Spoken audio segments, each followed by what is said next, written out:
राहुरी नगरपालिकेसाठी आता प्रचार शिगेला पोहोचलाय। दोन्ही पक्षाकडून आता प्रचार करण्यात येतोय। प्रभाग क्रमांक 3 मध्ये भाजपाने देखील प्रचार सुरू केलाय। आपल्यासोबत भाजपाचे उमेदवार आहेत सचिन मेहत्रे आणि उमेदवार प्रतिनिधी देखील आहेत उमेश शेळके।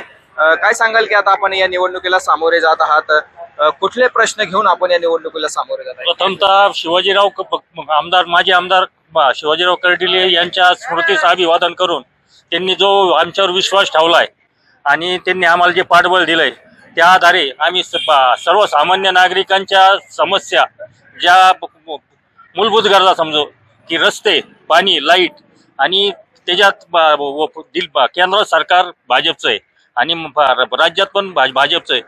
फक्त नगरपालिकेत सरकार जर का आलं तर आपल्याला भरघोस निधी आणून लोकांच्या सुखसुविधा चा पाठपुरावा करून आपल्याला तो सोडवता येईल। कुठले प्रश्न आहेत प्रभागात? अशा प्रभागात बऱ्यापैकी प्रश्न आहेत। पहिला प्रश्न म्हणजे तो रस्त्याचा आहे, तो तर सर्वसामान्यांचा आहे। त्याच प्रकारे घरकुल योजना, काहींना म्हणजे राहायला घर पण नाही, काही निराधार आहेत।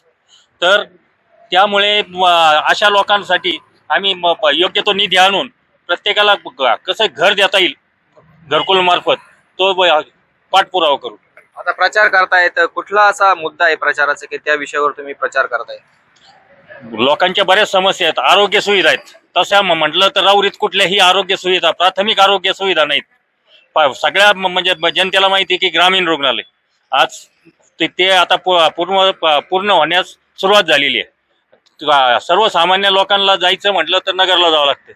तर आम्ही ग्रामीण रुग्णालय पूर्ण कसं लवकरात लवकर होईल आणि सर्वसामान्य लोकांना कसं आपल्याला आरोग्य सुविधा पुरवता येतील याकडे लक्ष देऊ।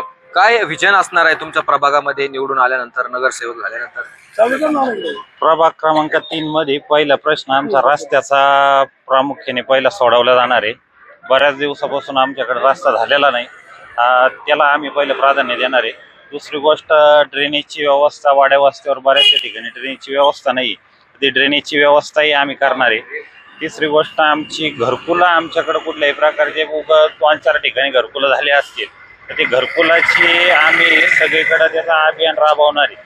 आपली सत्तावरती केंद्रात आहे, राज्यात आहे, इथंही आम्हाला संधी मिळाली तर भरघोस असा निधी आम्हाला वरतून पालकमंत्र्यांच्या मार्फत मिळाला जाईल व आम्हाला विकास कामे करण्यास संधी मिळेल। काय आवाहन करताय मतदारांना? मतदारांना हेच, कोणत्याही भूलथापांना बळी पडू नका, कोणालाही भावनिक लोक करण्याचा प्रयत्न करतील, गोड गोड बोलतील, तुम्हाला एक संधी पण मागतील, पण बऱ्याच पिढ्यानपिढ्या त्यांच्या घराला संधी दिलेली आहे तुम्ही। आता पार म्हणजे घरातला एकही माणूस आता त्यांचा राहिला नाही की त्याला संधी दिली नाही, तर तुम्ही आम्हाला ही एकदा, आमची वरती सत्ता आहे तर आम्हाला एकदा हात जोडून विनंती करतो, एकदा तुम्ही आम्हाला संधी देऊन पहा व संधीचं सोनं आम्ही केल्याशिवाय राहणार। एकदा संधी द्या, संधीचं सोनं करू, असं प्रभाग क्रमांक 3 मधील उमेदवार आणि उमेदवार प्रतिनिधी यांनी सांगितले। कॅमेरामॅन राजेंद्र आडावसह गोविंद फुनगे, S9 मीडिया, राहुरी।